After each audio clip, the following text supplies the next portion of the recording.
Welcome to the Post Credits Podcast, where we talk about movies after the credits roll. My name is Jesse. I'm Max. And I'm Logan. And today on the weekly spoiler review, we take a glimpse into our future as we review two AI-centric movies from 2026. This is the legal drama about Chris Pratt sitting in a chair, Mercy, and Gore Verbinski's first film in 10 years. Good luck. Have fun. Don't die. Don't die. Yeah, this is an experimental episode we're doing today. First time we're doing a double feature on the podcast. Yeah, seems like we might our plot summaries might be a little bit shorter than normal just because we have two in this one. Yeah, back in the olden days, before Logan joined as our third wonderful co-host, we did do a couple of episodes in which we were reviewing 12, 13 movies from a certain director or franchise filmography. Those days have long passed, and we've basically been doing one movie reviews since, based on whatever we saw in the theater. But circumstances just so had it that when we saw Mercy, when we were planning to do a weekly spoiler review on Mercy, we could not record in time, and time passed. We recorded other episodes, and now an opportunity has presented itself, a thematic connection, to do a double feature review with these two movies. We're finally getting Mercy in an episode. So,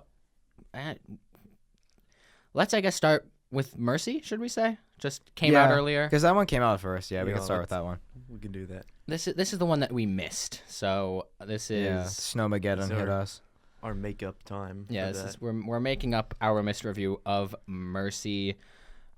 Let's ask the question that we're going to ask twice in this episode. How'd you guys hear about Mercy? For me, kind of rare of me to say, but I didn't really hear too much about it until I saw a trailer when I was watching a movie. I don't remember what it was. I just remember seeing the trailer for this somewhere. And I was like, oh, yeah, Chris Pratt and Rebecca Ferguson are doing something about AI. And I was like, it's getting an IMAX release in January? So I was like, okay. And then I saw it was from the producer, or I don't know how many were involved, of last year's War of the Worlds, which, if you haven't checked our end of the year, I was not a big fan of that one. So Our end of the year is yet to release. Yeah, end of the year. Yeah, whenever that video comes out. Yes, and small spoiler, but War of the Worlds, for both me and for Max, was our least favorite movie of last year. Yeah. Yeah, I heard about this when it got a trailer, and it really only got a trailer 2-3 months before it released, which is weird for a movie that has an IMAX window and is being so widely released, especially it's right in the path of Avatar Fire and Ash. Avatar Fire and Ash came out December 18th, and this movie came out January 23rd. Yeah. So almost a little over a month after Avatar, which for an Avatar movie feels like it's right in the way. Oh, I think that's where I saw the trailer, was for seeing Avatar. Oh, okay. Yeah, and I heard about it when I saw the trailer, and it just, nothing else was coming out that day, really. I really didn't know, even if I saw the trailer at that, because it's, again, such a short window between when it was released and when I saw the movie. I probably more likely you guys talked about it. That makes sense, yeah.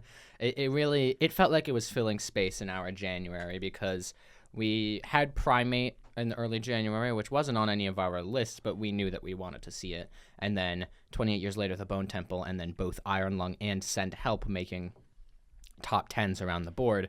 Mercy just kind of came out at a weird time, so we ended up seeing it. And yeah, it was actually in development for a lot longer than I realized. I think it was announced in 2024, and it was supposed to be released in 2025, but it got delayed until 2026, which is why it had such a weird window in terms of it being announced late and then it getting an IMAX slate in January, right in the way of an Avatar movie. Does anybody have anything more to say about background knowledge regarding Mercy? Yeah, first hearing about when I actually heard after I saw the movie that it was the same guy that made War of the Worlds, so that was quite a surprise. Yeah. Given what this was in and of itself. So, I mean, I would say it was definitely better than that. It's not really saying much, but yeah, there's that. Yeah. I mean, at least like Ice Cube isn't on Zoom for the whole movie in this one.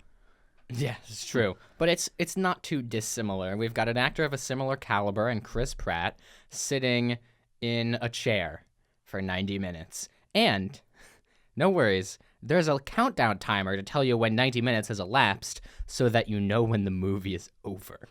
Yeah, that's true. That does happen in this one. So It is, out of the two movies we're reviewing, it is the more accurate countdown timer, I'd say. Yeah. So Mercy is directed by Timur Bekmambetov, who directed Abraham Lincoln Vampire Hunter. No and- way. He directed Abraham Lincoln Vampire Hunter? Yes. I didn't know that. I've seen that one. And Wanted with James McAvoy. Yeah. Um, Wait, that's so funny. Why was this movie directed by the guy who did Abraham Lincoln Vampire Hunter? And this movie gives away its premise in the poster. The tagline is "Prove your innocence to an AI judge or face execution." That's essentially what happens. It opens on this propagandistic ad for the Mercy system that says they're taking criminals off the streets, putting them in a chair, saying they have 90 minutes to prove their innocence, guilty until proven innocent. And if You they're get no lawyer, nothing, no, no lawyer. You have no. No- If you have no like legal experience in the courtroom, then you're probably screwed. That's You don't the have idea. you don't have Miranda rights, is the idea. You don't have legal representation, and supposedly this is making LA a much safer area. They've only actually gotten 18 criminals. Chris Pratt is the 19th, and 0% survival rate of the Mercy system. How long was it in place? Because like 19 seemed like a low number to me. They made it seem like 2 years, and it was another. It was 2 like years. yeah, Oof. and it was also this Mercy is weirdly enough takes place in the future, but like Yeah. The like, near future. it takes place in like 7 months. I mean, to be fair, it's not like too dissimilar from LA today, but Yeah. you know, I mean, there's like flying drones and weird looking stuff. Yeah, there's some weird technology. Police officers use hover bikes. I mean, it seems like they had the budget for it, which there's I, red I, zone. I will. There's Yeah, I'll like get into purge it. Here. style red zones. Yeah, whatever there they're are there are red zones, which it's easy to call them purge style, but they also exist in real life, red lined areas. And just generally, they're building up this really police state dystopia where AI, where the judges are cops and cops are AI, or rather, judges are AI. But they're also the cops. They work with the police department. There's no separation between law enforcement and law judgment, I suppose. There's no court system anymore. Or maybe there is, but they're trying to phase it out for this AI judge played by Rebecca Ferguson, named Judge Maddox. Oh boy. Chris Pratt wakes up and his character's name is Chris Raven, which It's kind of his name in real life is Chris. it took me out of it because every time he would call someone on the video call, I just made myself sound 60 years old. Whenever he would FaceTime someone, they would say, "Oh, hey, Chris," and it's like, well, He's like, oh, someone forgot his name. But in reality, they looks like they didn't. All right, But- can we try that take again? With his name? No. Okay, we're keeping that. All right. Todd, his name isn't Chris. And this movie is made with such lack of attention to the script that it feels like this is the kind of movie where they would just leave that in. Yeah. So he was accused of killing his wife, Nicole Raven, played by Annabelle Wallace. Yeah. Crazy Annabelle Wallace was in this one. And she's in it for like 2 scenes. Yeah. Like, 'Cause, like, really. That's wait, so crazy. Because like the last movie, like little quick one, but like last movie I saw her in was in the 2017 The Mummy, starring Tom Cruise, which that movie's awful. She plays like legitimately like one of the most useless characters I think I've ever seen. Like she waits around the whole movie for Tom Cruise to save her like multiple times. Good God. And every time she's on, it's like, oh my god, I'm in distress. I'm like, honey, you're fine. Like Tom Cruise isn't gonna save you all the time. As a fact, I was like, oh, like she's in this one. She plays like a murdered wife or something. I'm just like, oh my god, they cannot give this girl a break. Like, I'm not saying she's a bad actor. I just thought it was funny that like the last movie she was just like trying to be saved, in this one like she didn't. Yeah. Yeah, and he also has a daughter named Britt Raven, played by Kylie Rogers, who delivers, in my opinion, the only good performance in the movie. Brit, is that short for Brittany? Not clear. Huh. They just call her Britt the whole time. Brit. Yeah, maybe Brittany. I don't know. Up to interpretation. And then Chris Pratt enlists the help of his cop buddy, Jacqueline Diallo, Jack, who is played by Callie Reese. And it is more information is revealed as the plot goes forward. Initially, what's clear is that Chris Raven has a drinking problem. He has just relapsed. He went to AA for a while, and now he's relapsed. He's back on the bottle. He went to work, came back without entering the building, went home, and in that 20-minute period, we hear screaming, and then about an hour and a half later, Britt comes home and finds that Nicole is dead. Ooh, what could have happened? Uh-oh. It seems like a pretty good case, but, Chris Pratt is arguing in his favor, and he actually says a couple of things that early on in the movie paint this picture of like, yeah, okay, this is the dystopia this is building up. Chris helped build the Mercy AI machine, and he made it essentially so that it will never give any criminals any actual chance to prove themselves innocent, because they need these knockout cases. They need to make people believe that they're making the streets of LA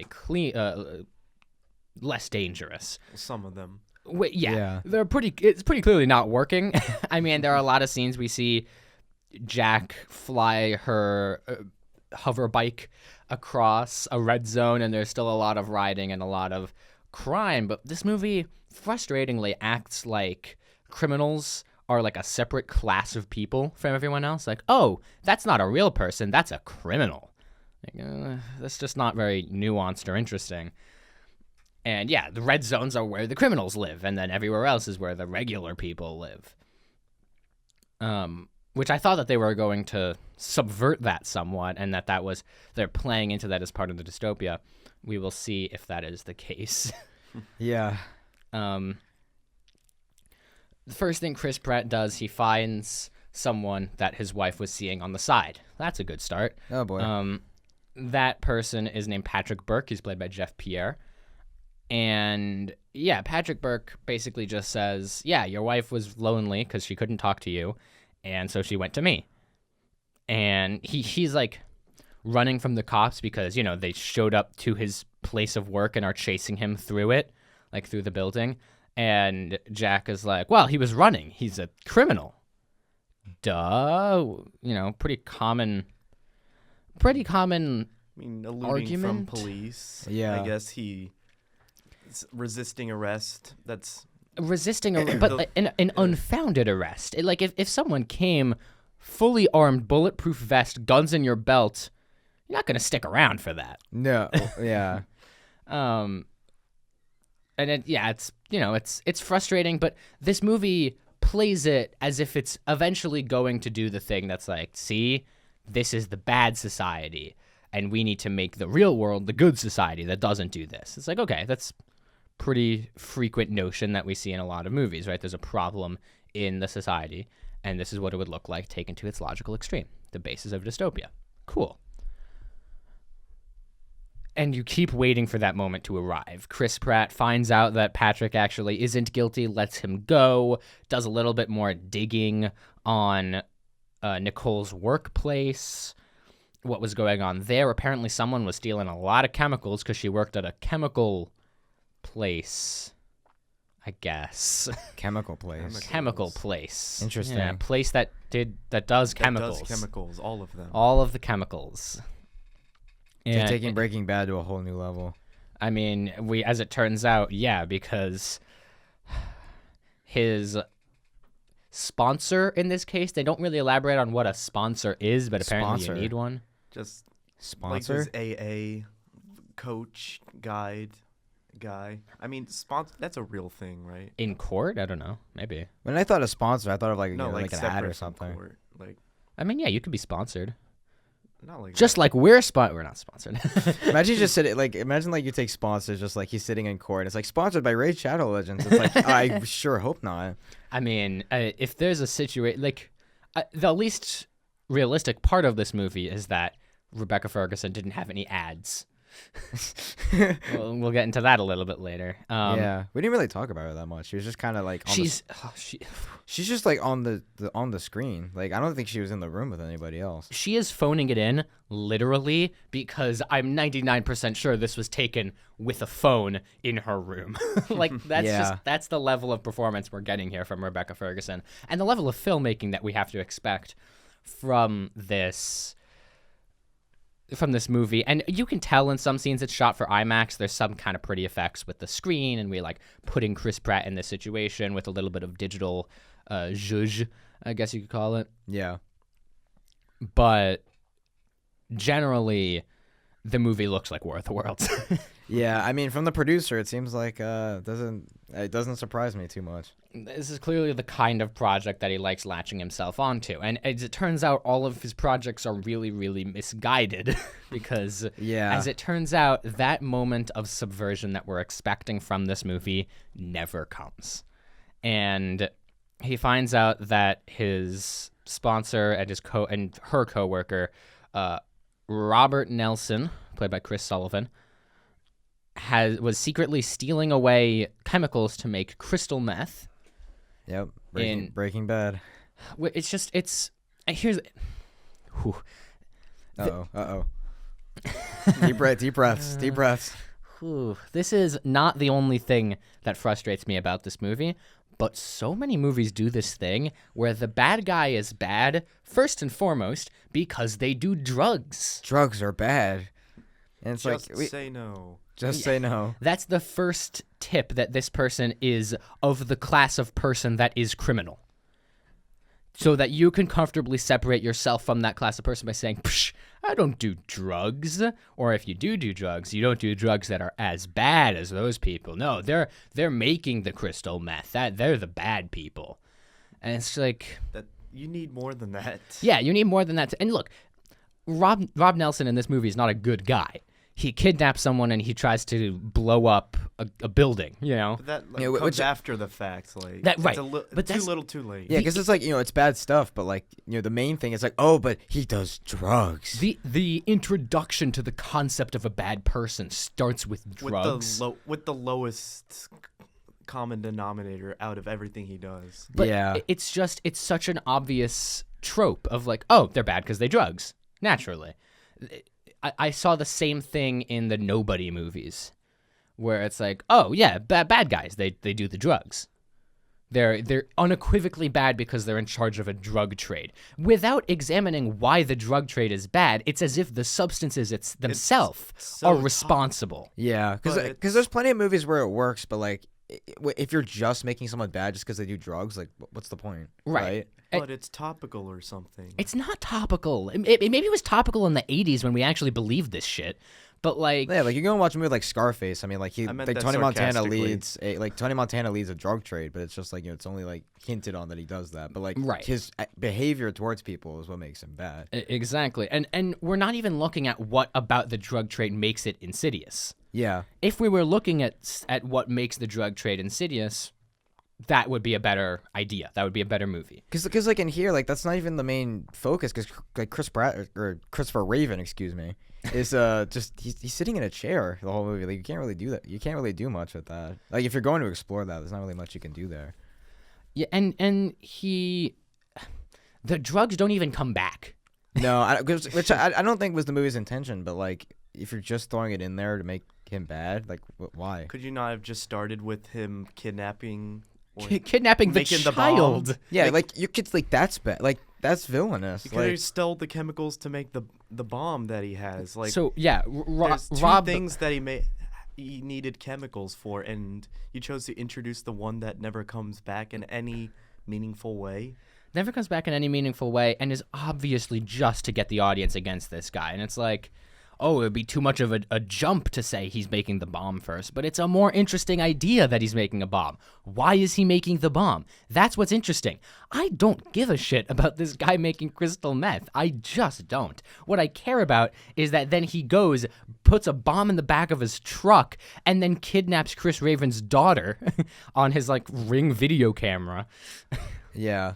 and then starts driving towards the Mercy Center, which Chris Pratt freaks out Rebecca Ferguson enough to make her let him go with like 1 second left on the clock by asking her if she has feelings. The timer. The timer is, yeah. After the timer ends, Chris Pratt gets out of the chair, and there are still like 5 minutes left in the movie. Yeah. And he goes downstairs and he, confronts Rob Nelson. They have a big standoff. Rob Nelson reveals that the first ever victim of the Mercy system was his brother, who was actually innocent. And also, and this is the part that really gets me, the bomb was also a red herring. Oh no. Oh no. Oh The no. bomb didn't even work. What was the point? Oh, silly guy. What were we doing here? He's not evil because he makes bombs or does drugs. He's evil because he makes. Well, actually, no. He's evil because of the drugs. Yeah, he's evil because of the drugs. No, but he's also making a bomb. But he's really bad at But it. he's really right. He's actually just doing the drugs. This whole movie has so many thoughts on it. It's like, oh yeah, but Chris Pratt's character's so bad because like he's an alcoholic. See, like he brutally like they have a scene earlier where he's in a bar fight. Like it's so blown to proportion. I'll get into this movie's budget in a second once we finish going through everything. But like he fights these guys, like it looks way more like it just feels way more polished than it needed to be. And it's just like having this guy be a suspect because he was an alcoholic is another thing that's just like that's so one note. There's just like he fights with his wife because he drinks too much. Okay, like yeah, I know it's a serious problem, but like that's it. Like there wasn't anything like with his past or his childhood or anything. This movie expects you to accept so many points that aren't nuanced at all to even accept a moment of nuance. And here's the thing. And if you were worried that Mount Vesuvius was going to erupt before, you might want to prepare yourself here because the note that this movie ends on it's baffling. Infuriating. I'll let Jesse elaborate on that one. Definitely have a clear vision of what it is. Yeah, because like just nothing. I remember the note, but I feel like you have a lot more. Yeah. I've like thoughts that align more in mine. It's so jumbled for me that there's nothing I could get it. But please do. Yeah, go ahead. Because what the main bad guy like crashes the truck into the Mercy Center, Right, and then crashes the truck. The bomb doesn't work. Chris gets his daughter back. He reveals that the first person was innocent, and then Jack gets arrested. And the last line of the movie is Chris Pratt saying, human AI doesn't matter. We both make mistakes. Oh my. 3, 2, 1. All right, so the first thing is that what you're effectively saying is that the 18 people that you killed are reasonable collateral towards the creation of what? A perfect system in which criminals are guilty until proven innocent and given 90 minutes to defend themselves without any legal expertise? Is that your point? Is your point that the system that killed 18 people and imprisoned at least 2 innocent people is working as intended? And that's a good thing, that you've succeeded. You did it correctly. You didn't do anything. Is that the idea that that's the note you're going to end this on? Is that the version of court in which there was no legal system, utter panopticon surveillance, complete control and access to anything, which is a calling card of this producer because it's the same plot in War of the Worlds. This sectioning off of supposed criminals from other people in society, because that's how you get criminals to be good guys now. This stratification of society into good guys and bad guys that are so cut and dry that there's no room for anyone who enters that room to be let out, even if they're innocent. That's the correct system. That's the system that we should aspire to, and it doesn't matter how many people we kill, because there will come a time in the future that that every person we kill will have quote unquote deserved it. Fuck you. Fuck this movie. This movie's awful. Yeah, and I guess, I mean, I guess that reaches the end of this one in terms of plot summary. I know a lot of you are probably thinking it's like, oh, they flew through that so quickly because like we're trying to do 2 in 1 episode. Not much really happens in this movie because Chris Pratt's in a chair for the whole time. And I'll go back to what I said earlier about like the whole budget thing. This movie cost $60 million to make for a movie where the main character's in a chair for most of the time. And look, I'll say this. Now that we're towards the end, I'll give my thoughts on this one. Like, this movie is really bad. Like, I will say, like, this is objectively the worst movie of the year so far. I will say, like, being in the theater, like, there's some entertainment to be had with it. I wasn't bored. I found myself a lot more engaged in, like, maybe it's just, like, not engaged in the mystery and, like, oh, like, this was such a well-crafted mystery, but, like, engaged enough where I'm just, like, I can be entertained for however, like, what, an hour, 40 minutes or however long this movie was. That doesn't make it good. I was just like, I wasn't bored. I guess just to say, I wasn't bored by this one. Like, I can watch, like, just, like, stuff blowing up and, like, a mystery that I'm somewhat invested in. But, yeah, the note that this movie leaves on is baffling, to say the least, for all the reasons that Jesse said. But, yeah, I guess that's just me.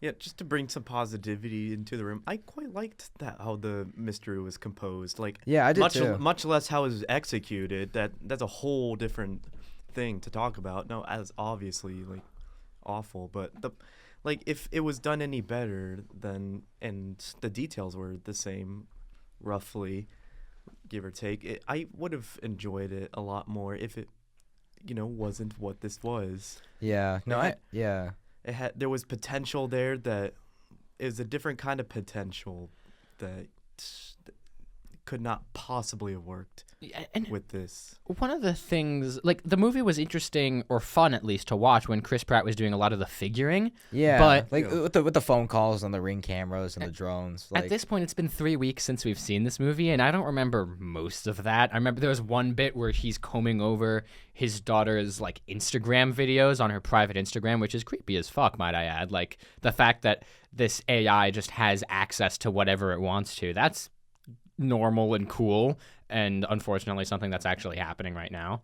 But then, like, he goes over it until he realizes that you could see someone living in the basement in that video.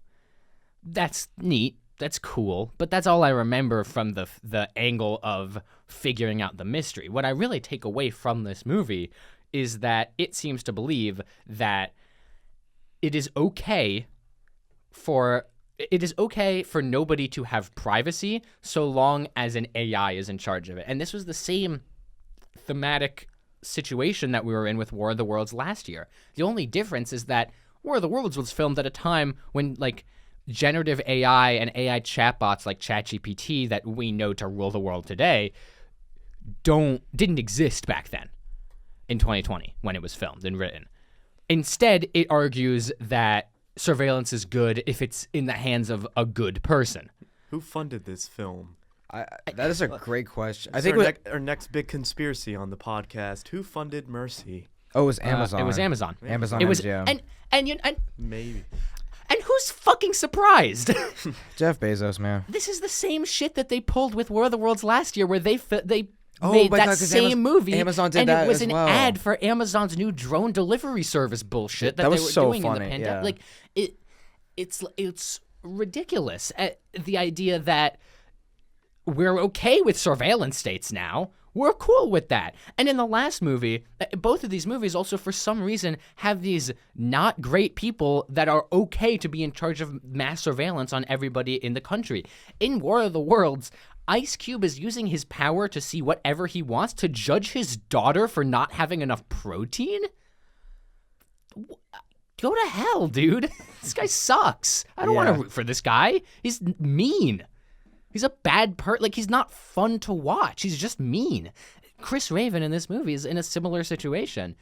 He might not be as bad, but he is still neglectful and aggressive, seemingly when he's not on the juice.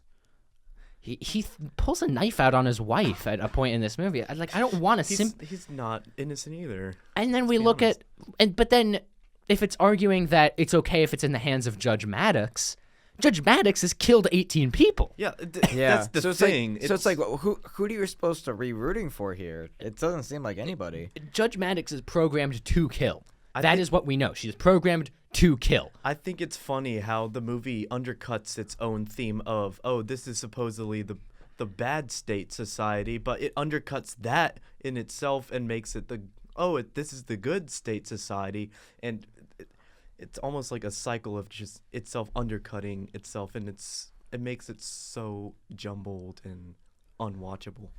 Yeah. Because I will say with War of the Worlds, and especially with Mercy, like the main setup for this movie, like I don't think it's bad at all. Actually, I think it's quite cool. Mm-hmm. Like, what if there was like this, like, kind of like what you were saying earlier. Like, what if there was this mystery investigation, like using AI when he's like the courtroom is like set up that way? I'm like, that's actually not a bad idea for a movie. And even though like sure, like I was like this movie isn't at least for me it wasn't boring. Like I was able to latch onto it. Like when he's making phone calls and like we see like different types of camera shots, like one's on a drone, one's from a Ring camera, one's from like I was just like I thought that was cool. But I will say the cinematography wise, the whole idea of putting police body cam footage as a part of like how this movie is filmed, I really like that idea. Yeah, and I hate to see it being used in this way. Yeah, like, me as too. someone who likes watching body cam footage on YouTube is funny. Yeah. But I mean, I hated to see it here. it reminds me of the opposite of what a documentary I really loved last year called The Perfect Neighbor. The Perfect Yeah. Neighbor is a found footage documentary. It compiles police body cam footage leading up to the murder of Ajika Owens, which, if you know what happened to her, it was awful. There's this white lady, Susan Lawrence, in this majority black neighborhood. There are white people there, but she's racist and she hates all the black people that live there, effectively. I mean, she is constantly calling the cops on them for doing nothing, for the kids playing in their own yards. She's uncool with that. She doesn't like that. And we get police body cam footage, and it shows, like, the police were there constantly. They were present. Maybe they were even sympathetic, but they were ineffective. They didn't do the thing that didn't make the tragedy happen, right? They didn't prevent the tragedy from happening, and they didn't even deliver swift justice when the tragedy did happen. In this movie, what it seems to say is that what is important is that we kill as many poor people as possible until there are no more criminals. And that the police is good at doing that and is correct for doing that. And that's the way they use the police body cam footage, as opposed to The Perfect Neighbor, in which we're seeing the actual shortcomings of the law enforcement system as it pertains to this incident. Yeah. That sucks. Mercy is not only the worst movie of 2026 so far, it is one of the worst movies I've ever seen for the podcast. Yeah, this is probably arguably with FNAF 2 of being one of the worst movies we've reviewed on the podcast, I would say. For this one, like it's my least favorite movie of the year without a doubt, at least for all the ones we've seen thus far. I will say this though, like I didn't hate this movie as much as I thought I would. And it's also one that another one of my big issues with it is that 60 million was way too much. Like, there was a truck chase that looked so overprocessed and oversaturated. Like, just like a truck lightly taps a car, it like flips 14 times and crashes into a building. And like, it's kind of fun to watch, but like, it just feels like they spent way too much on this movie. And when you look at it face value, he's sitting in a chair on trial. I wasn't bored with it. Yeah, me neither. Like, this movie's not boring. Like, if you're like a normie that goes to see this, you're probably I could see somebody like not hating this as much, but I say if you like back the blue as much as humanly possible, you'd still hate this movie because again, it undercuts everything you say in other parts of the movie, but then that just all goes out the window at the end, and then it's again just so convoluted. Right.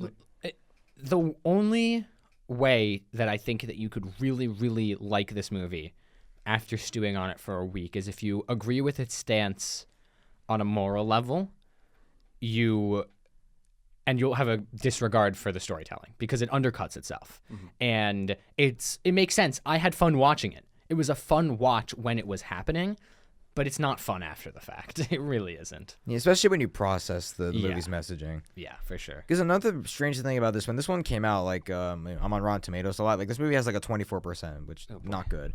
The audience score is like an 83 or something. I'm like, I am shocked at how high that is. And it's one that like at the end of the day, like once we do letterbox rankings for this one, this movie's not very good. But will this end up as my worst of the year overall? Maybe, unless something like really bad comes out. I don't think so. But compared to other worst of the years I've had, or worst movies of the years I've had in the past, like this one I don't think is nearly as bad, at least thus far. Yeah. I also like to mention the funny detail of this police state with its like top of the line futuristic technology, and they try to use a Crown Vic to try to do a pit maneuver on a 3-ton moving on a thousands of tons moving truck. Like this department, the police department, is not really well thought out, even with their hover bikes and their drones and their stuff. Like Yeah. they can't do even the most simple like police maneuvers that you have even today. It's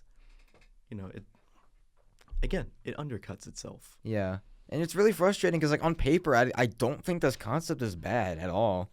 But in execution, my God. Ugh. And who greenlit this budget? Like, I would make it, like, easily a third of the size at best. This was definitely the money laundering scheme. Yeah. Oh, Amazon. Well, between this, War of the Worlds, and Melania, Amazon's having a hell of a year. So, Yeah. I think we should move on. I apologize if I blew your ears out with rants. Yeah. Should we read this one real quick before we move on to our next But one? do we want to do ratings all at the end, or should we just do them right here? I mean, we're done talking about this one. It's up to All right. What do you give Mercy? you. For me, I'm probably gonna give this one a 2 out of 5. Yeah, I'd probably say a 2. I'll also give it a 2. It's a 1 for me. A 1. All right. All right. There we go. With that being said, Let's jump into another AI movie. This one that treats it at the very least with the gravitas that it deserves in the sense of how bad it can possibly be. For a time. You know what? It's Good Luck, Have Fun, Don't Die. This is Gore Verbinski's first movie in 10 years. I believe his last one was Cure for Wellness. yeah, it was either in that or the 2016. Yeah, it was that or the Lone. Yeah, it was probably Cure for Wellness, but no, the Lone Ranger is notoriously one of the biggest box office bombs of all time. Yeah, I think Cure for Wellness also might have been filmed before that released. So Maybe. But generally, people tie Lone Ranger back to Gore Verbinski's 10-year absence in terms of directing. And now he's back. He has made a movie with Sam Rockwell and Zazie Beetz. She's not the lead, but it is fun that this is the third on-screen collaboration between Sam Rockwell and Zazie Beetz, only the first in live action. What were the other two? Bad Guys and the Bad Guys 2. Oh. I didn't realize they were both in that one. Yeah. Sam Rockwell is Mr. Wolf, and Yeah. Zazie Beetz is a different character. Yeah, because I knew about Sam Rockwell and the Bad Guys. I didn't know Zazie Beetz was in. Zazie Beetz is Diane Foxington, the love interest. Oh. Interesting. Yeah, and so I think we should just jump right into the plot for this. I mean, unless... Oh, wait. I'm stupid. We didn't ask the question. Yeah, I was about to say, I forgot the question. How did we all hear about this movie? Oh my gosh, this one I remember seeing the trailer for and being really excited for it because it only showed the very first scene, in which you'll see that really carries it for me for what we're about to talk about with whatever this was. Yeah. Yeah. Yeah, for me, if you go back and watch our most anticipated, this was in my top 10 most anticipated of the year. Gore Verbinski is a guy that when you talk about directors that are just so diverse and so versatile in their filmmaking, like this is a guy that his track record is the first 3 Pirates of the Caribbean movies. It's the animated film Rango, The Ring, and this movie, and then I also guess Mouse Hunt.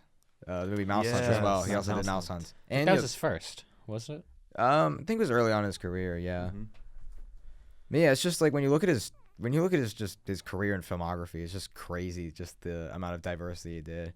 And when I found out he was coming back to do another movie, I actually didn't know about this movie for the longest time, and then it premiered at some film festival last year. I think it was Fantastic Fest or something. People said it was really good. And, love Sam Rockwell, love Michael Pena and Zazie Beetz and Juno Temple and a lot of the other casts on this one. It looked interesting to me, and as I thought about it more, I was more curious to see what Gore Verbinski had to offer nowadays. So naturally, it made my list because of that. But I guess we'll find out if it lived up to that or not. Yeah, and I believe, unless, Logan, you saw this earlier, but I believe I was sitting right next to you when I saw the trailer for the first time.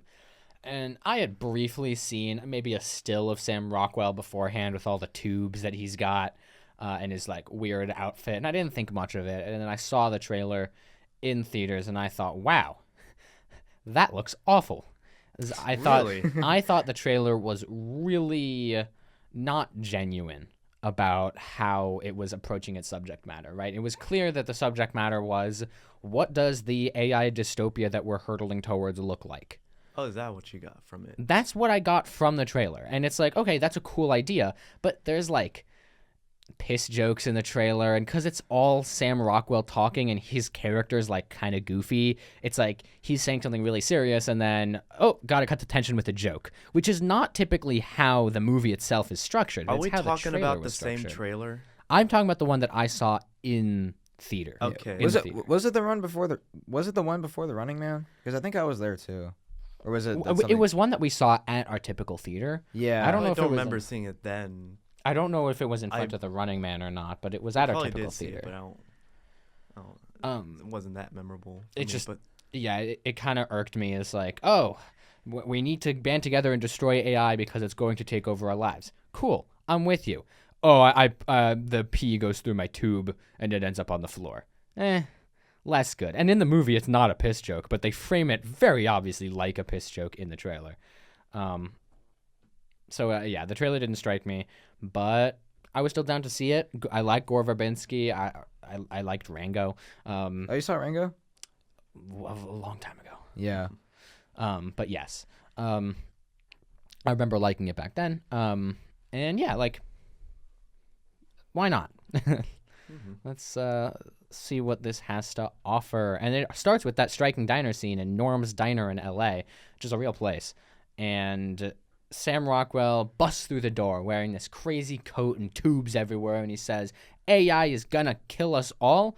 I am in a Groundhog Day style time loop in this restaurant. I know that there is a combination of people who, if they come with me, will take down AI.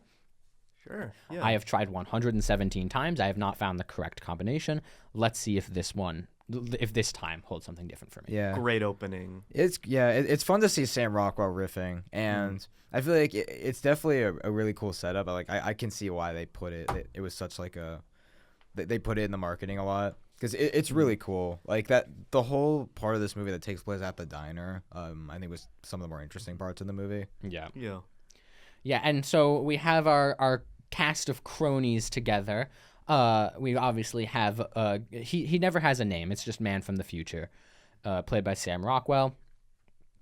We get Bob, played by Daniel Barnett, Boy Scout troop leader. Obviously, a Boy Scout troop leader. He's wearing a Boy Scout uniform and he's sitting at a table with boys. We've got Scott, played by Asim Chaudhry, Marie, played by Georgia Goodman, Janet, played by Zazie Beetz, and her husband Mark, played by Michael Pena.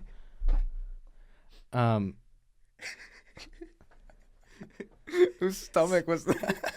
What? I heard someone's stomach growling in the microphone. I was didn't laughing hear at that at all. he was sitting at a table with boys comment. Oh, I heard someone's stomach, and I was like, what? So, I heard like, no. Sitting at a table with boys. Susan, played by Juno Temple, volunteers, as does Ingrid, played by Haley Lou Richardson.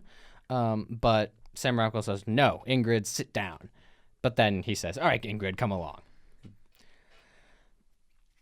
This server, Dolores, played by Natasha Nova, calls the police. So now the police are outside. There's a sequence in which they all, it shows the possible futures. They rush out to the police, and unequivocally the police shoot the unarmed people who are surrendering to them.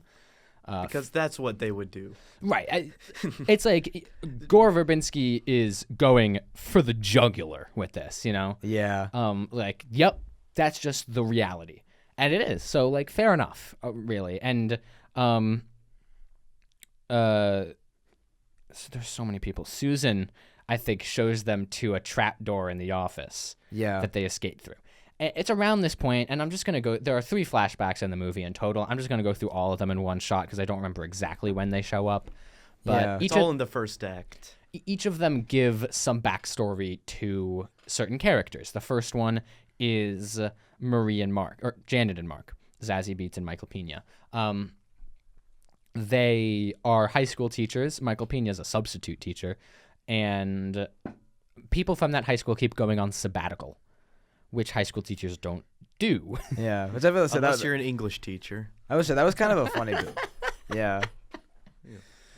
I would say that was a bit of a funny bit. I mean, Michael Pena is a really funny guy, and then Zazie Beetz is always entertaining to see.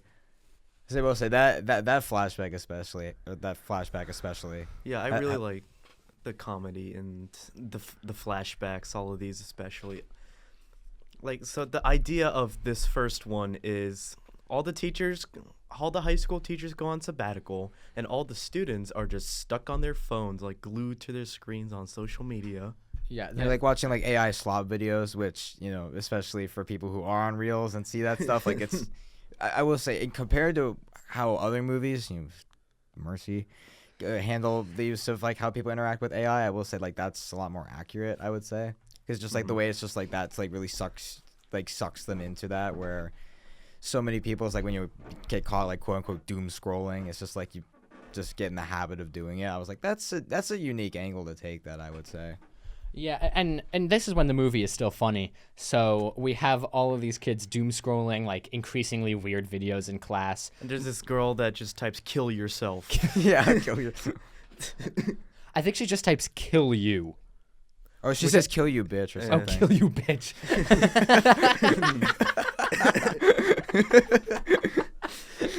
Not kill you, bitch. I'm going to put "kill you, bitch" in the channel description. Yeah, so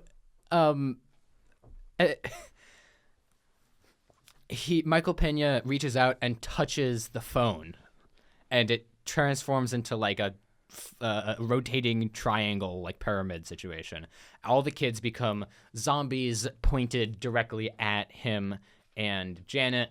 They're try to kill them. It's a funny visual. They're all like a horde of zombies looking at their phones, trying to break through the door. If this sounds more like a boomer humor to you, like some 95-year-old guy making a comic about how teenagers are on their phones, it doesn't read that way for me. Like, surprisingly, it worked surprisingly well, as it was so exaggerated to the point it was like, okay, this funny take on this particular joke. I liked it. It had the opportunity to not read that way, in my opinion. I thought it did read that way. Yeah. I thought I was looking at it like, okay, yeah, we've heard this before. We've heard teenagers in their damn phones. And it doesn't help that in this flashback, we don't see anybody but the teenagers on their phones. Right? Yeah, It's a as little if bit. it's as if this predatory social media, and that's where I was hoping it was going for, was the social media is the predator in this situation. That company, like, instead that the kids themselves were doing more on their phone than doom scrolling on social media, or that the phone itself contained more than just social media doom scrolling. I mean, it kind of did. Like, it was some sort of what I got from it was some sort of hypnotic government device that turns them all into zombies. That's what it read to me. I mean, that was the full idea that I think I'm it probably could've- being more generous than I think you other people. are a little bit, because for how insane and ridiculous the movie gets, for them to not go that far does not read well, because they never go that far. That's not a plot in the movie. It's just thing that exists and that teenagers are using too much. Adults don't doom scroll, apparently. I don't know. It didn't read well to me, but it was funny. Yeah, I guess for me, I was fine with it. I mean, this part of the movie I really enjoyed. So I guess for me, I was like, I guess I bought into it a little bit more. This was where my appreciation for the movie started to wane a little bit. I was like, okay, hopefully they do something more with this, and they almost do. Yeah, I could tell by your posture whenever you go to the theater. You have your hand like on your head like this, and I just hear. And then you have the double hands. Yeah, the double and hands. then you know. And then you hear. issue of it. So yeah, if I'm leaning when I'm watching a movie, I put 2 fingers out, and I like If he really doesn't like it, I only one finger goes up. I lean on the piece of my head that's right next to my eye. Your skull. Yeah. No, the skin though. Like and then if it's really bad, I'll do it with both hands.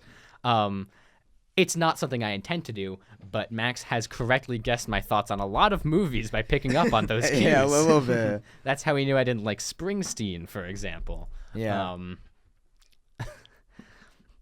Yeah, I just glanced over and I was like, uh-oh. Yeah, and that part in particular, Spaghetti-o. that part in particular, for sure, that's when it started. We get to the next flashback. This is a flashback for Susan, the one who volunteered, and this is the next 15-20 minutes of this flashback are the best part of the movie, by far for me, because it starts basically. There's a scene in the Janet and Mark thing where alarms go off in the building, and Mark is like, "What's happening? What's happening?" And Janet's like, "Ugh, school shooting again." And they all very calmly go to like a shelter, and they're there, and kids in there are on their phone. This is another thing that didn't read well to me. One of the kids looks up from her phone and goes to a woman and says, "You're 35. You're like a dinosaur. You're old. You're so old. You're gonna die soon." It's like They lean into that. yeah, well, It's too much. They leaned into it too much for me to believe it was. you had me. it's It's a lot. face. It's a lot of boomer humor. Yeah. You had me at kill you, bitch.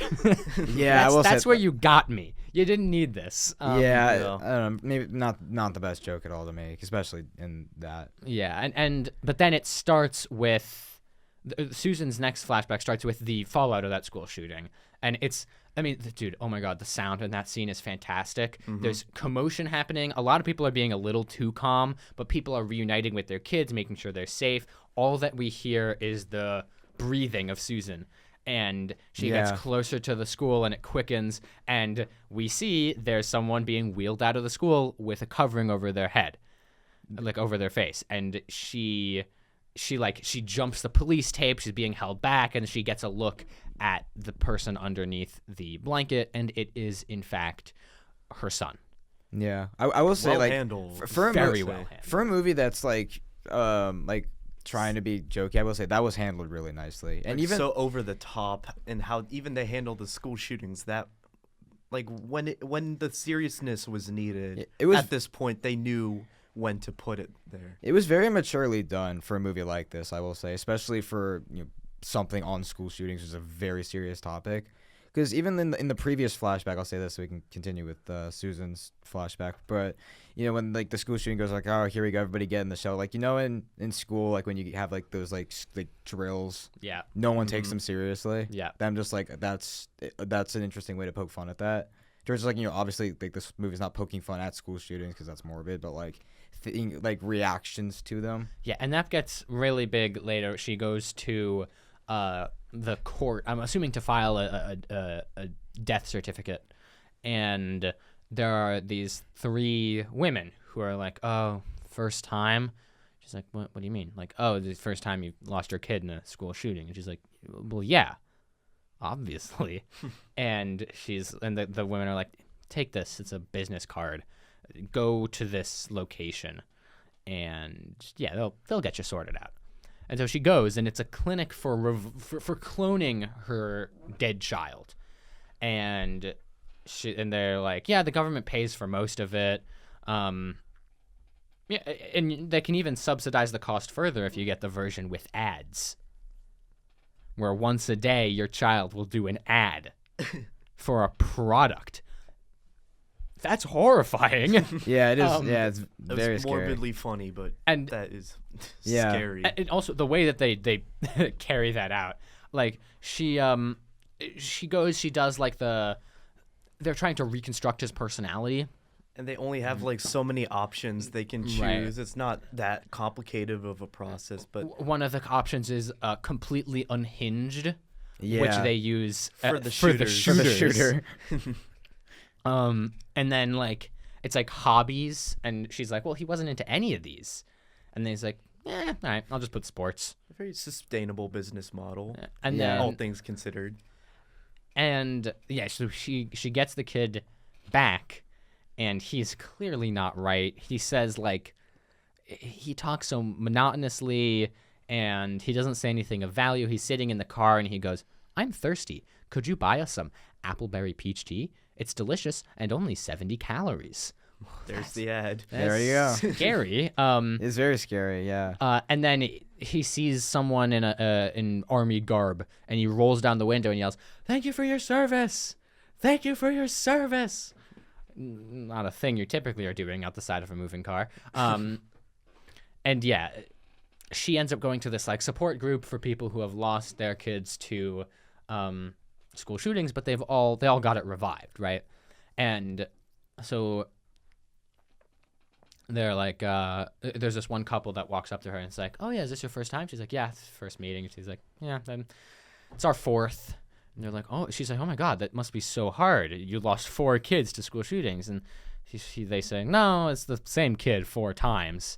And they're like, they keep going. It's like, "Yeah, we just decided for this time, let's not get caught up with making our kid. Let's have some fun with it." So she's freakishly tall, and we made her Muslim, and she's a little racist.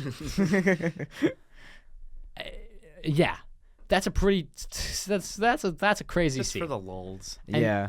And she doesn't feel like it's her kid, and it's not. And she ends up getting another card for a different service that sends her a hard drive with a voice on it and an earpiece. And now her kid is talking in her ear with his voice, in a more natural sounding way. And that's the end of the flashback. Yeah. And it Very is, Black Mirror-esque. Yeah. I will say the thing that impressed me with this one was just like the commentary on a side of school shootings where when they happen, it's just like, especially in this country, it's not treated seriously enough, or it's just like it's kind of played off as just a normal occurrence, which is sad and horrifying in every way.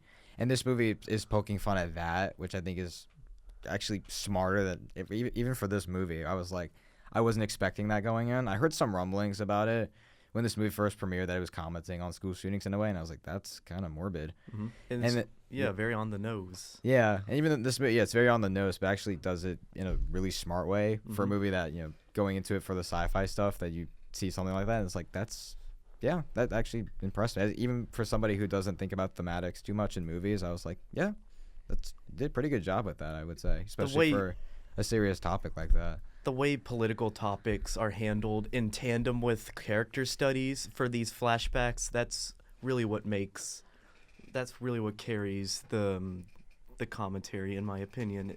It makes them a lot more interesting to watch, and you'll listen to what it has to say. yeah. Can't say that for like every political commentary that we've reviewed on this show.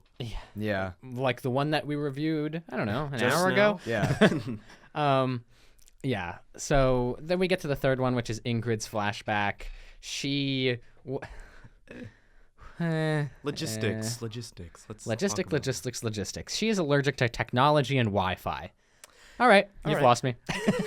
Anyways, what job should she do when she's a teenager, when she's all grown up? How does she like make friends and do that? Oh, I know. I would say she has 2 options: mechanical engineer or social media influencer. Or just a farmhand in Central Europe or something like that. Nope, not one of her options. She decides to be a princess for children's birthday parties. At other people's houses. Like, why would you with want Wi-Fi. Like, why would you want to do that? In a post-Alexa age, that's a death sentence if you're allergic to Wi-Fi.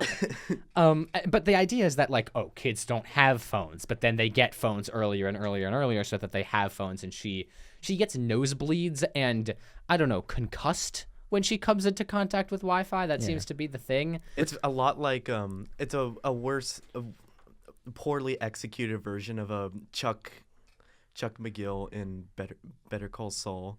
Yeah. Like, he has that. What's it called? Hold on, pause this for a little bit. I know what it's called. I don't know, but like this part in the movie is just like, like kids getting phones early. I'm like, you got something there, but like, why is she allergic to technology? Like, that's like, they poke fun at it in the movie. I was like, wait, you're allergic to technology? It's like being allergic to air. I'm like, yeah. Yeah, EHS, electromagnetic hypersensitivity. If I compare it to that, here's an easy solution I have for Ingrid. Put a tinfoil hat on. Make a freaking foil blanket around yourself. That's all you need. Wear a foil undershirt, something like Wear like anything to make a Faraday cage. Just her You- her sensitivity to technology and Wi-Fi is plot dependent. She is in people's houses where they have phones everywhere And no and tinfoil routers in sight. everywhere. I don't know. It doesn't, Because like it doesn't work. for me as someone who's like a real like I know like this is probably not the right comparison, but like for me like I know most people have this allergy, but like as somebody who's like really allergic to pollen, like if I walked into a garden and just pollen everywhere, I would die. Like if she walks into a room with a bunch of phones, wouldn't she be dead? Would her head explode? It's very selective how she gets reactions, because like, if you think about it for more than 2 seconds, there's Wi-Fi everywhere. There's Wi-Fi in this room. There's Wi-Fi outside. There's Wi-Fi in the dog. Well, yeah, there's Wi-Fi on the grass. There's Wi-Fi Can't in here. escape it. That's why we Yeah. don't have Ingrid in the studio. Yeah. 'Cause she would have nosebleeds. Like, look, if it mattered to yeah. the plot. If it matters, yeah. Yeah, like look, I'll get into my thoughts on the movie later on, but like this part I was baffled at. Yeah, and oh my god, this whole plot is insufferable because she meets a pizza delivery guy who is like delivering pizzas to these children's parties Oh my with God. with an atlas, like a physical atlas, and because he doesn't doesn't believe believe in in phones. Yeah. And so they fall in love. Whole host of problems there for like him. Okay, let's paint a picture real quick. He is a pizza delivery driver making at most minimum wage. He lives in Los Angeles, California.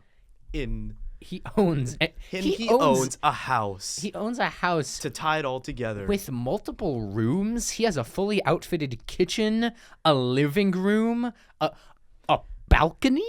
He has enough dispensable income to buy a VR headset. What? He buys a VR headset, and the bit thing is that he gets addicted to it, and he's trying to put himself in the game, and that's the end of that plot. What do they pay pizza delivery drivers down there? I want to move. I'll move to LA if that's the case. If that's the minimum wage there is enough to own a house. Well, to be fair, once she moves in, they're a dual income household. Well, to be fair, she hosts birthday parties. So She attends them she attends them, and exclusively in people's backyards, seemingly. right. By the way, she also owns a phone. I just want to throw that out there, that there's a scene in which she pulls a phone out from her dress. Yeah. Must be one of those special phones that don't use Wi-Fi. A flip phone. She literally gets a text on it.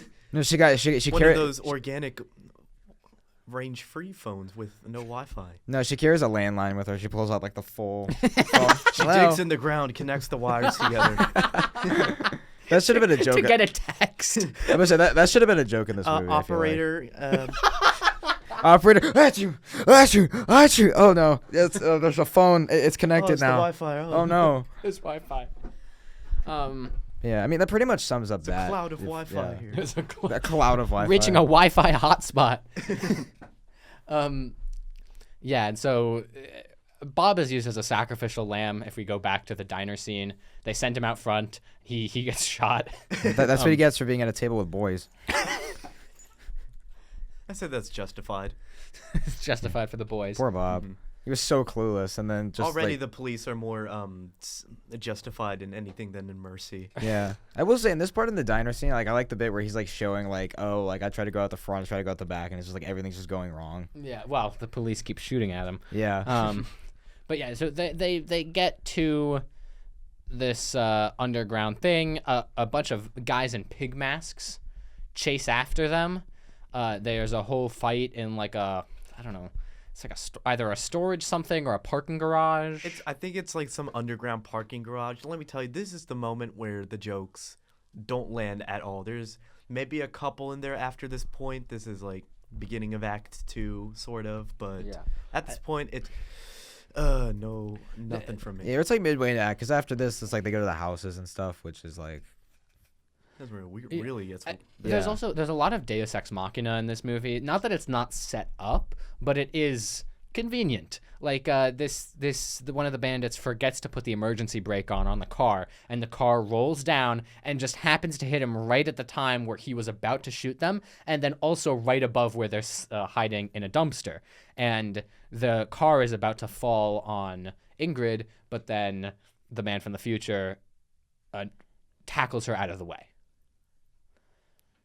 Important. Okay. It will be important. All right.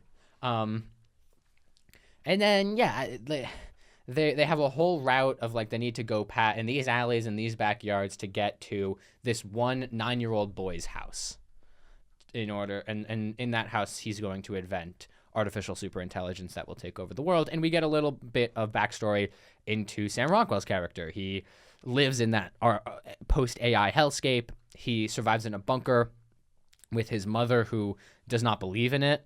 But then eventually the man from the future, he goes out of his bunker and he finds a headset, but then using that location, they find the bunker and they blow it up, and his mom is killed.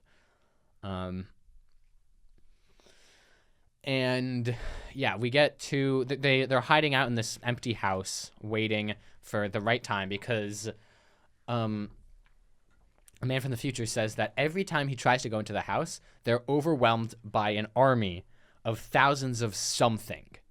Always bad, always kills them. Always random. Always random. Oh, Yeah. boy. It could be rats. It could be fire. It could be Let's say centaurs. it's always lol random, because it's at this moment. Boy.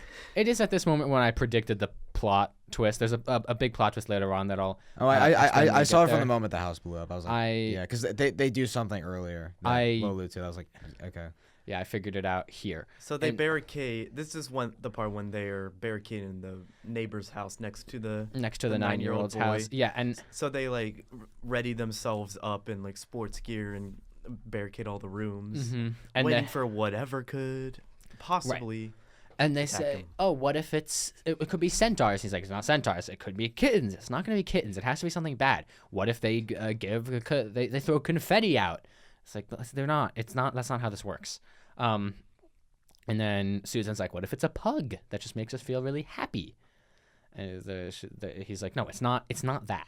And eventually, we figure out what it actually is. Teenagers. It's the teenagers from the other one. Makes sense. Get it? I like that. Sure. Yeah. Oh yeah. boy. Just to throw it all away. Set This up is what payoff. comes next. It is. The teenagers are going. Oh God. Okay. So the Explain the thing. teenagers are going.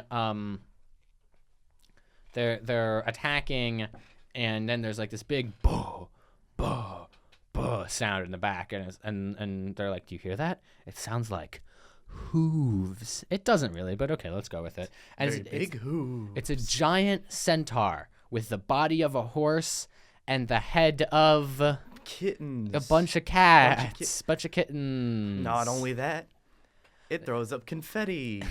It's out of its penis. It has giant balls. It's so random, guys. It ejaculates confetti. Laugh at the big horse thing. And then it eats the kids. Thankfully, it doesn't shoot lasers out of its eyes. That would be a little too random. But there's no epic bacon. Epic bacon. No muffin. No llamas. No. To go back to why I think the teenagers joke works better than you think it does. I give more credit to it because there is no possible way that anyone over the age of 60 or under the age of 35 could possibly have wrote all the jokes for these movies. I refuse to believe that anyone other than millennials wrote this movie. Yeah. I feel like someone who lacks the self-awareness to see their own behaviors reflected in that of the people that they're writing, while also writing in jokes that come exclusively from the very thing that you're commenting on. How is it that you're going to comment on things like brain rot and doom scrolling in teenagers nowadays, and your big villain is just brain rot from 10 years ago? 10 years ago. That's 15 years ago. It doesn't matter how long ago 20 it years was. ago. The nature of the joke remains the same. Nature of the joke is a lot older and so much more annoying to me than, the average person, I'd say. This is really what turned the movie off for me. Yeah, and it ends up coming off, to me at least, as patronizing towards the younger generation. I mean, even younger than us. I mean, we're fairly young, but even younger than us. Yeah. Because we're looking at 6-year-olds who are getting phones and being like, they're online. They're We're looking better. at the What? toilet and the Skip these toilets. Anyways, here's this random cat here, guys. Whoa. Whoa, I so say- random. Yeah, and they end up. Waffles. They get into the house. The parents of the kid are not real; they're actors. They go in. They're nice Christian parents. They climb up. The kid has this like huge mountain of parts, like computer parts, that he's standing on top of and coding. But he's not coding. He's just clicking, clacking at the keyboard. Yeah, And he's eating Cheetos. and he's eating. Well, they're not Cheetos. They're cheese puffs. cheese puffs. They couldn't get the Frito-Lay license on this movie. I mean, it's not a big studio movie, I guess. I get that. That's fair. No, it's not an issue. It's just like a. But they did have the very clear Cholula product placement at the beginning, so I guess that's where all the ad placement. There are multiple budget close-ups was. on various bottles of Cholula and Norm's Diner. Oh yeah, the hot sauce. Yeah. Yeah. So this is the part of the movie.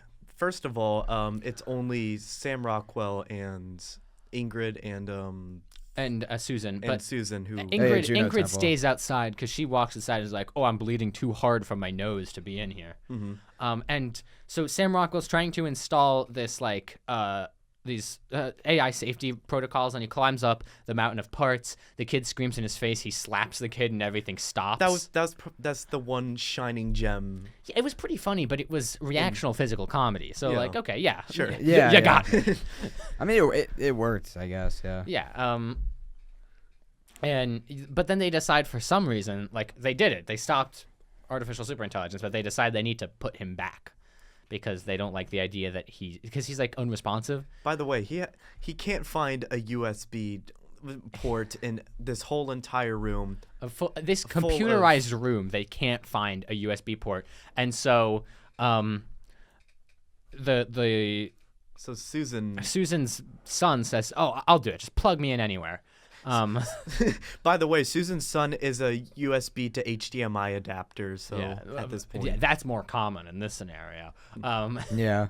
And so, they're looking, they can't find it. The wires from the big pile of computer parts tie them against the wall, and who comes to save the day? Ingrid. But Ingrid. Who takes it like a trooper. Bet you didn't see that one coming. Okay, let's put into Max's metaphor here. Imagine you're allergic to pollen, and you come into a room piled with just pure pollen coming out the vents, pollen piling up in all the rooms. This is basically what this is, but And your job is to put pollen into a USB port. She just thugs it out and gets another flashback for her effort. She actually breaks through the floor and grabs a wire. Thank goodness it was the correct wire. correct HDMI. Could you imagine if she had gotten that one wrong? Man, she's about to show. She's to about change to- the display, because that's how Because that's how ports work.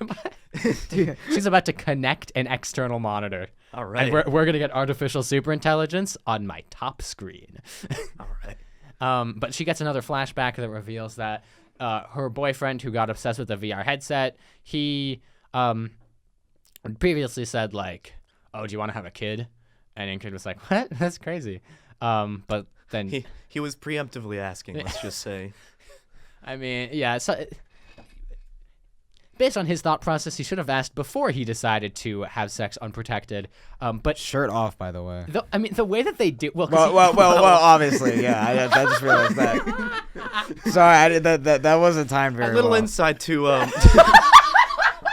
to Max's method. yeah, this weirdo took his pants off to have sex. So we're kind of in a weird spot. They Yeah, also, I could not have timed that more poorly. My bad. I don't know how That was so funny. I don't know how the trajectory works because we see the bed. Trajectory.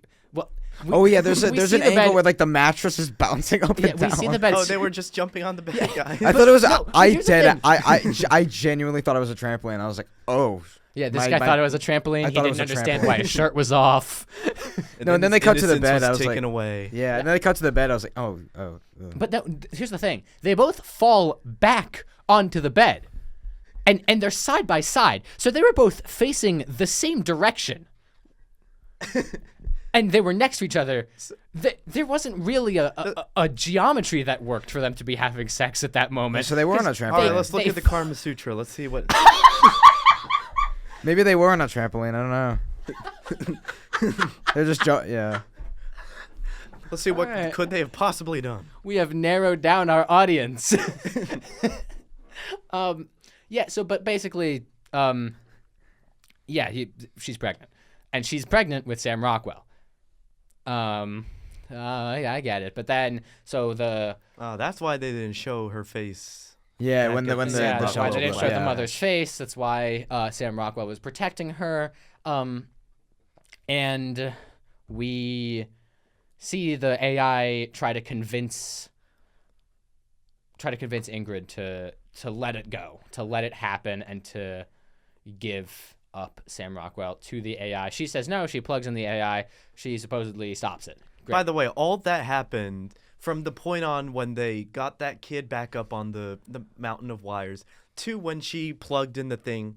That was supposed to be 3 minutes. How long was that whole scene in total? It's definitely 20. 20 minutes. Oh, Yeah, and yeah, and it acted like it was 3 minutes. That's the thing. Like, there was no like slowdown except for like that last bit with the when Ingrid was talking with the AI boy. We'll discuss than that- runtime later also. Yeah, but other than that, for like 2 minutes 30 initially, it's like at normal speed. So suspension of disbelief totally out the window at this point. Yeah, so she plugs it in. Everything is good now. All the kids who were brought back from the school shooting initiative are now normal. Everyone's cool. The boyfriend has gotten himself back from the VR headset. They've called an ambulance, but then we see the little AI boy standing, and he has a pug next to him. And then someone yells in the distance, "Thank you for your service." And then we realize Sam Rockwell goes back in time and says, "Nah, you got it wrong." And yep, this is the plot twist I realized. It's all in the AI. So Yeah. at some point, the idea is that at some point, between Oh, this was the one you predicted. I thought you predicted the one where he was the son. didn't predict the sun one. Oh, because I predicted that one. At some point after he went into the diner, and before that, the AI happened. Maybe the safety protocols weren't good enough, or maybe she didn't do it fast enough and we just thought she did. But regardless, it didn't work. And then he goes back to the diner and he sits across from Ingrid, but Ingrid doesn't remember him, obviously, because it's a different version of Ingrid. And he says, "Look, what we've got to do to solve this whole crisis is give everyone your allergy to Wi-Fi." Okay. How, okay. Cool. Just give an allergy. and people. then the movie ends. Cool. Well, clearly the allergy plan is not going to work because it doesn't actually work at any consistent time. Right. That's Well, but that's the thing. If the plot wants it to work, maybe we just have to trick the plot.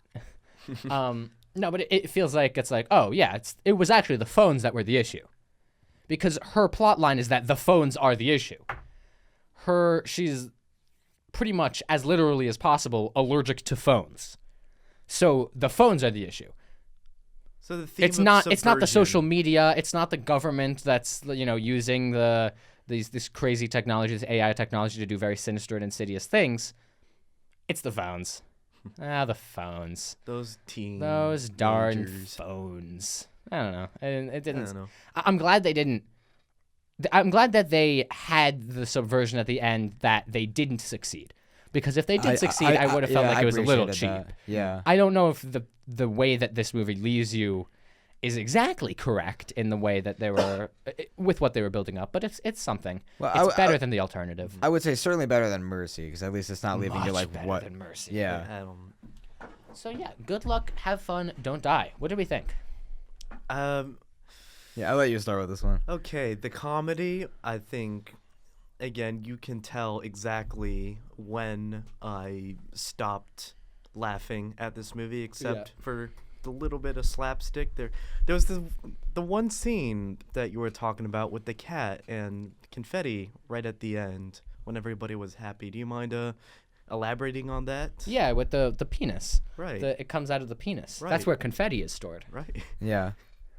So that perfectly encapsulates partially everything I hate about this movie. Act 1, I will say, is when it took itself seriously as a concept. Act 1 is when the jokes landed, because it was still had some semblance of seriousness, because comedy is, to me, what makes me laugh is when it's unexpected, or when it's something that hasn't been done before. But when you're in a situation when it's just joke on joke on joke, and the jokes aren't meaningfully executed, and plus they're just randomly composed, that doesn't do it for me, like, at all. That's the epitome of millennial humor, I guess, and that's just what I hate about it. It drags on after Act 1 ends, like after the parking garage scene. Like, they don't really go significantly far in those two scenes in any meaningful way to make it seem like this epic journey that they went on to stop the evil AI. And on top of that, I was probably too generous with predicting the twist. I was like, it can't possibly be that obvious. But nope, nope. There it was. Yeah. It was all a dream. And yeah, no, I mean, we were kind of dogging on this movie during the plot summary as well, so I feel like a lot of what I've had to say I've already said. But yeah, the humor doesn't hit after a while. The movie doesn't come off, I think, as it intends to, and it drags on. It is too long. This is a 134-minute movie. It doesn't deserve more than 90. Maybe cut off 20 to 30 minutes of this movie, and I feel like you have something much better, much tighter, that makes a lot more sense. Wasn't as bad as Wicked, though. I remember that theater experience. Mm-hmm. That was one of the longest endings of any movie. That which movie is to that movie say- felt like 10 hours. I mean, look, that was partially my fault, because I put that movie on my most anticipated. It's not your fault. We were probably going to see it either way. Let's be real here. Maybe. But yeah, that movie, even as someone who ashamedly likes the first one, I was like, man, this feels rushed and dragged out at the same time. Yeah. It's just weird. So compare that to this. Yeah. So, what do you think, Max? So I guess saving me for last, as given that I had this movie, once again I had this movie on my most anticipated list, and thinking about this movie after walking out of the theater, because I was initially, I guess, stunned walking out of the theater of this one, and processing my thoughts for about a day, at least when we're recording this. I think I realized something about this movie. I think I misread the room when I put this movie on my most anticipated list, because I saw a movie that was directed by a guy that I was familiar with actors that I liked, that got good reviews. After watching this movie, It seemed promising. a lot of those people that gave this movie glowing reviews were either Gen X, millennials, or people who found this type of thing funny. Yeah.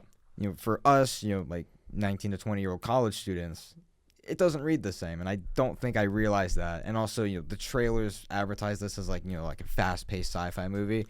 You look at this movie's story, like the twist that I predicted was the one with Sam Rockwell being a kid, because the plot of this movie is the Terminator. Yeah. It's essentially the Terminator. And I do agree. This movie was a lot. It did feel pretty long, especially towards the back half of the movie. I could certainly feel the runtime, which was a little disappointing. This movie is about like 40 to 50% of what I hoped to see, and stuff that surprised me, like the commentary on school shootings, and the diner scene was pretty fun. Some of the flashbacks were really cool. Some of them went on a little bit too long, and I wish that it was done more consistently instead of just happening real quick and then moving on. But now that I've processed it, walking out of the theater of this one, I think this is an early contender, and I feel like I said this a lot on the podcast, like early contender for blank of the year. This is probably early contender for most disappointing of the year.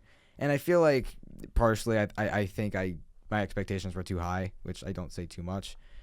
But I feel like with this one, I just think I misread the room when I was putting it on my list of just on a directing level. Gore Verbinski, I think, does a great job. Love Sam Rockwell. I think he's a great actor, and I love him in everything I see. You know, Zazie Beetz, like Michael Pena. I love Juno Temple from Ted Lasso. But I feel like what this movie does well, I really enjoyed. But I feel like this movie is targeting a very specific audience, and I don't think I realized that at the time when I was doing the most anticipated list. We are not the target audience, and even though like I'm probably a little bit higher on this movie than you guys are, but not by a whole lot, which was a little disappointing. Here's the thing. It is targeting a very important and new age issue, and something that, in theory, transcends the generation gap. The future of where we're going. Everyone should care about that on some level, at the very least. Yeah. And it's pinpointing a specific issue. AI. Cool. We're all experiencing forms of AI. My grandparents are sharing AI slot videos and misinformation through the family group chat. Like, they've also come into contact with these things. In making its point, though, it falls through every single 35 plus out of touch trope that you can conceive of. Teenagers and their damn phones. Aren't cats so funny and random? Here's a penis. Laugh now. Every single step it takes, except for the school shooting scene, which I thought was quite good. Yeah. Every single step it takes is a misstep towards an ultimately noble message. Right. In a way, it's like the opposite of what Mercy is. Mercy has a really despicable message, but in terms of its construction and the way that it, for most of the movie, it is entertaining, right? It's fun to watch. It does things right on the level of being a movie that you watch for fun. Good Luck, Have Fun, Don't Die has an ultimately noble message, but it does not contribute to that message throughout most of the movie in a way that anybody finds interesting. Yeah, and it certainly doesn't help that on a story level, it's not reinventing the genre. Like, even I said, like, it was kind of like the Terminator, like the twist of Sam Rockwell being the son of I already forgot her name, Ingrid, of Ingrid's, or the character of Ingrid. You know, kind of like how Sarah Connor is the mother of John Connor. Yeah. And you know, like that whole thing. It's just like, you know, like there's a lot of parallels there. It's just like that side. I was like, I didn't detract because my experience, at least in that aspect. But, you know, on a story level, like, this movie is the Terminator, but with a couple little changes here and there. And I think the biggest thing that disappointed me about this one, you know, humor aside, and the pacing especially really disappointed me. Like, I think the trailers marketed this as, like, a really fast-paced, or at least maybe that was my interpretation of the trailers. But this movie, especially once you get past the flashbacks and the diner scene, which I think is all done really well, and some of the commentary, even with the school shootings, like, surprised me at how well that was done. Once you get past that, I think it really peters out, like, way too early, and you're just kind of sat there just trying to finish it. Like, even I got to a point I was like, oh no, what happened? Like, Yeah. way too often. And it's one that, you know, as someone who had this on their most anticipated list, it was disappointing to me. Yeah. I think you'll definitely see that in my final rating, but I don't think this is a bad movie, at least in my personal experience. But I don't know, not nearly as good as I would have hoped. But I think, in terms of my personal experience, I think this is much better than Mercy, at least for me. So shall we discuss final ratings? We Sure. shall. Yeah. All right. I will give this a 2.5 stars. I can appreciate it for a lot of what it's trying to do, and there are parts of it that I find really, really good, but ultimately it takes a lot of missteps to get there, and I don't know if it's totally worth it. Yeah.